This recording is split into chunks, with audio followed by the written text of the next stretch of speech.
Ano order niyo, ma'am? Jollibee? Oo. Spinach yun. Pero binigyan ka ng Jollibee ng order ko. Hindi, sa Jollibee talaga ito, ma'am. Bakit Jollibee? Anong order? Hindi ko alam, ma'am. Anong laman yan? Anong laman? Wala yung resibo? Wala nga po resibo eh. Nakapagtaka nga po, ma'am. Wala resibo eh. Jollibee.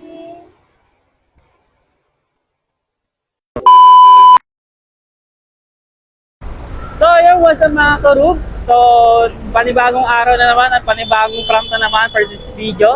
So, dahil nakapag-video na ulit tayo at may naisingit tayo ng pagkakataon para makabiyahe at para makapag-prank.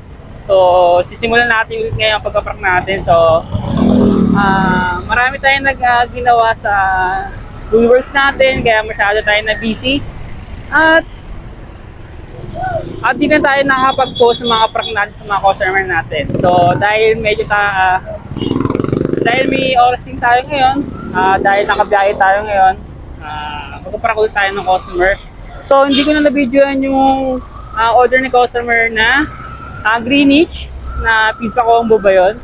Nilagay natin ngayon sa Jollibee paper bag. So, ipaprank natin yung customer natin na kunwari na Jollibee yung order niya pero talaga Greenwich. So, pinalitan na natin ng paper bag yung order ni customer pero talaga Greenwich yun, pero lilagay na natin sa Jollibee paper bag. So, ngayon, pupunta na natin ngayon yung location ni customer. So, medyo malalayo ito sa Sampaguita o Caligdola ata ito. Hindi ako sure. Pero nakalagay naman dito ay Pasita Avenue. So, medyo malalayo nga dahil pinick up natin yung order ni customer sa may Robinson, Galleria South. Medyo malayo nga. So, tara ngayon, papunta na tayo sa location ng customer natin. So, antayin yung magiging reaction ng customer natin. So, yun lang guys. So yung mga karug, so malapit na tayo sa location ng customer natin. So nandito tayo sa Sampaguita. Dito siya nakalocate. So tara, simulan na natin yung prank sa ating customer na pinalan natin yung order niya. So tara. Yun, papunta na tayo. Napinalan natin yung mismong bahay ni customer. May look na naman ito eh. So yun, hanapin na natin yung pinaka-location ni customer kung saan ba. 92. Gunang-guna.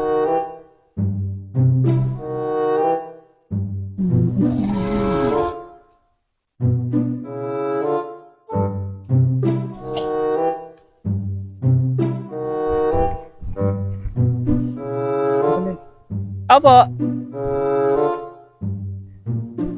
Food Panda, sir.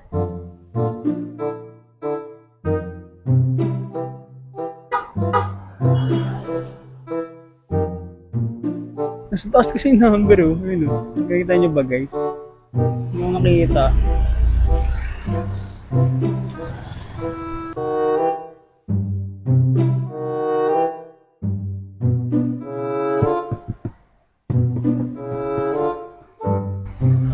So yun guys, tara na. Yan ang customer natin siguro. Hindi pa rin na.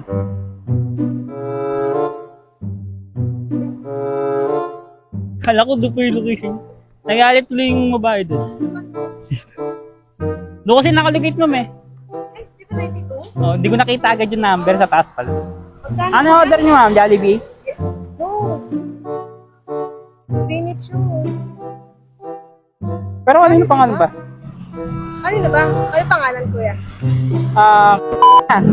Jollibee ba yun? Spinach yun, kuya. Wait. Patrina to yun eh. Nagtaka si ma'am. Gusto ko Jollibee. Yan.